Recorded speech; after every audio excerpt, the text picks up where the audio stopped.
आणि आम्ही कुणाच्या बापाला घाबरत नाही रे बाबा. आम्ही कुणाच्या बापाला घाबरत नाही, कारण आमचा बापच या ठिकाणी सगळ्यात मोठा आहे. कुणाच्या बापाला घाबरत नाही. आणि स्टेटमेंट देतात कसे माहिती का? 2-4 जण. ते भिडे एक झालं, ते जगताप एक झालं, निलेश राणे तर आता दिसानाच. ते देवेंद्र फडणवीसला वाटलं खरंच हृदय सम्राट होतोय का काय, त्याला घरी दिलं बसून. याला केस वाढून पाठवलं मागून केस, आणि म्हणतोय मला आता एवढंच काम आहे, बघू आपण कसं काय ख्रिश्चन समाजाचे धर्मगिरू फिरते. तुझ्या गांडीत दम असेल ना तर फक्त केसाला हात लावून दाखव. हा पॅन्थर त्यांच्या बाजूने उभा आहे. मला काही काम नाही म्हणतो. कशाला आमदारकी दिली याला? याची आमदारकी काढून घ्या. सगळे फॅब्रिक प्रकरण करतात, लव जिहादचे प्रकरण खोटे करतात, ख्रिश्चन धर्मांतराचे प्रकरण खोटे करतात.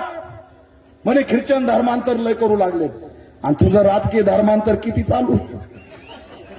वंचितचं धर्मांतर झालं की भाजपचं धर्मांतर. कालपर्यंत त्या शरद पवारला शिव्या देत होते. काल म्हणे शरद पवार कधी कधी खरं बोलतोय. बघा याचं धर्मांतर. यांच्या राजकीय धर्मांतराचा पत्ता नाही ना आमच्या धर्मांतरावर चालले. धर्मांतर कायदा आणामध्ये धर्मांतरण लय करायला लागले. अरे आधी आत्मपरीक्षण करा ना. यूपीच्या कानपूरमध्ये, दानापूरमध्ये यादव समाजाच्या ओबीसी माणसाने भगवद्गीता गायली म्हणून त्याला, त्या महिलेच्या लघुशंकेने त्याचा पवित्र केलं म्हणून त्याचे केस काढले. या धर्मामध्ये त्याच्यावर गोपीचंद पडळकर बोलणार नाही की ताकदीने उभा राहा.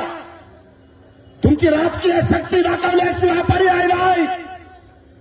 त्याला सांगा आज विधिमंडळ अधिवेशन सुरू आहे. 4 जिल्ह्यामध्ये मोर्चे झाले. एका तरी आमदारांनी तुमचा आवाज केला का? आपला तिथं आमदार नाही, आपला तिथं लोकप्रतिनिधी नाही, आपल्यासाठी बोलणारं कोणी नाही. तुमच्या मताची ताकद बाबासाहेबांनी तुम्हाला दिली. यापुढे तुम्ही आपले माणसं विधान भवनात घालण्याचं काम करा, तरच इथं ताकद आपली निर्माण होईल. लक्षात ठेवा. तुमच्यासाठी लढणाऱ्याची ओळख ठेवा. हे असले चिरकुटाला घाबरू नका, चिल्लरला घाबरू नका. पण आपण